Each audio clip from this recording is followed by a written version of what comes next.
आपण मैंने एमती स्वादिष्ट चिकेन करी बनवाक चाहूँगी कि? नमस्कार, मु प्रिया आपण मानक स्वागत करुछि नीति प्रिया यूट्यूब चैनल कुकिंग सेक्शन को। एमती स्वादिष्ट चिकेन करी बनवाक हेले मो रेसिपी को मूल शेष जाए देखि नियंतु। मुझे किसी गोटा मसला नहीं जाइए देखिपे ता सहित गोटे तेजपत्र नहीं जाइए। एवं प्रेसर कुकर तेल गरम कर नहीं एगुड़ी भल भाव भाजी नेबी। एगुड़िक भल भाव भाजी हो गला। मुझे कटा हो रखि पियाज को आड कर दूची। मुझे 3टी मीडियम साइज पियाज को काटी नहीं थी। मु फाइनली चॉप करना रफली चॉप करी। आपण चाहिए पियाज को छोट छोट बा सरू सरू करें किंतु आम ये अधिक समय नबानी झटपट बनई नबा। मुझे किसी हलदी आउ काश्मीरी रेड चिली पाउडर आड करनेली।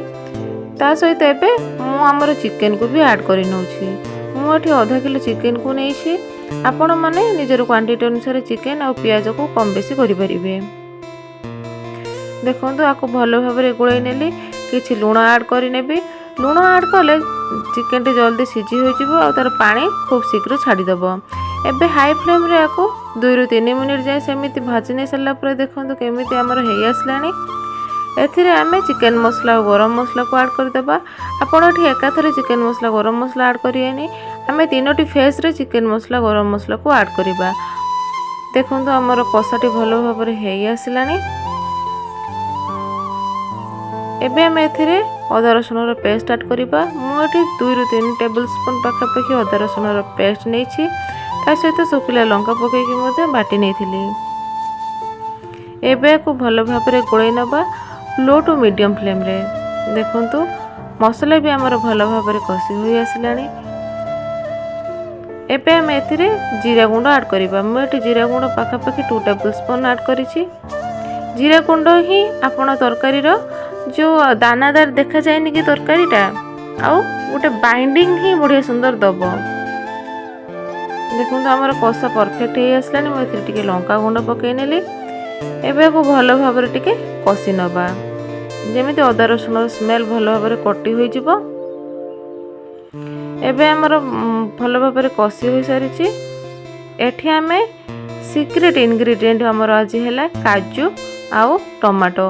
प्रथमे देखि किसी काजू को भाजुली से काजू आउ गोटे मीडियम साइज टमाटर पेस्ट मुझे आपणकर चिकेन क्वांटिटी अनुसार आपण काजू और टमाटो को कम बेसी करें।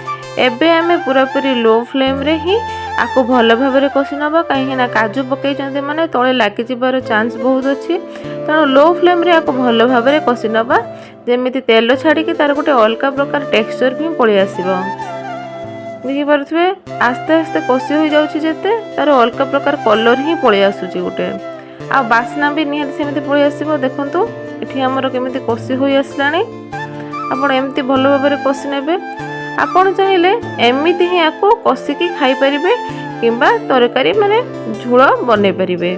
देखो केटे सुंदर स्वादिष्ट बन जाइए। मुझे आलू आड कर नौछि। आपणकर खुशी आपण चाहिए आलू को आड करें ना स्किप कर सेमती ही चिकेन तरकारी बन पारे। आलू को भी टिके समय सेमती कषि नवा। देखंतु आलू एठी हमर कषि हो आसलानी। एबे हम एथिरे टिके लूण पकई नबा। आपण देखि लूण पकेबे प्रथम रो भी लूण पकेइथिलु। एबे कषि हो आसलानी हमर चिकेन और आलू। आमे अल्प अल्प करी पानी ऐड करि नबा। एका बेले जम्मा भी पानी पकेइबेनी नहले आपण चिकेन तरकारी रो सब स्वाद नष्ट होई जिवो। अल्प अल्प करी पानी ऐड करि नबा आउ ताको भलो भाबरे गोळेई नबा।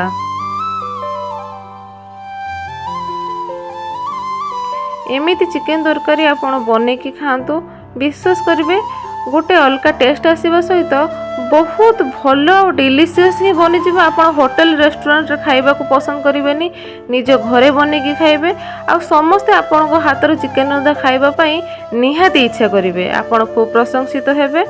रुटी सहित हो भात सहित हो गरम भात पखाल भात सबू सहित आपण एमती मजेदार चिकेन करी बनैकी खातु। देखिए आपण कमेंट माध्यम प्रशंसा करने को जमारू ही भूलिबेनी। एबे एथिरे मु आउ टिके चिकेन मसला और गरम मसला ऐड कर नउची। मुझे सेकेंड टाइम पे ऐड करिछि आपनको प्रथम रु कहिथिली मु आमे एका बेले के पकेइबानी मुझे एतिकी पानी रखिकी एबे रांधिबी आपण चाहिले पानी को अधिका कम करि परिबे टिके फुटी होबा को देबी मु एबे कहिना तरकारीटा टिके फुटी गले मसला सब भल भाव में मिसी जीवो एबे को लीड कवर करि नेबी मु एबे तीनोटी हुइसेल लगे नहीं हाई फ्लेम रे देखंतु मोर परफेक्टली सिझी जाइछि चिकन आउ आलू देखि पारुथिबे केमिति तेल ऊपर को छाड़ी होई आसलानी एबे आमे आको भल भाव में गुळै नबा एवं आउ थरे गैस को ऑन कर नबा कहीं ना मु पूर्व वीडियो गुड़ाक कही आपड़ जिते प्रेसर कुकर रे जो किसी जिन रांधुंट हुइसिल लगे सारा पर आउ टे फुटे ने कहीं तेल मसला आउ तरकारीटा आमर भल भाव में थिकनेस गोटे पलि आसो आ स्वाद बहुत भल आसो देखु एठी चाहिए आपड़ आउ थे चिकेन मसला गरम मसला पकई पारे मुझे पकाऊ ना मत दरकार है स्मेल खूब भल थिला आ देखो देखा भी केते स्वादिष्ट देखा जाउछि आपण एमिति बनिकी खातु आ मते कमेंट माध्यम निहाती जणेबे जे मो वीडियोटी आपण मानकु केमिति लागिला घर को अतिथि आसिले कि आपण मानकु होटल ले चिकेन आ भात खाइबा को इच्छा ले एमिति बनेकी खातु आपण होटल जीवा को भूली जिबे आ आपण मानकर अतिथि आपण मानको घर को जेबे आसीबे से एमिति चिकेन निहाती फरमाइश करिवे मो वीडियोटी भल लगी आप लाइक शेयर सब्सक्राइब करने जमारू भूलें पुणी गोटे नुआ वीडियो आपन सहित देखा रही जय जगन्नाथ।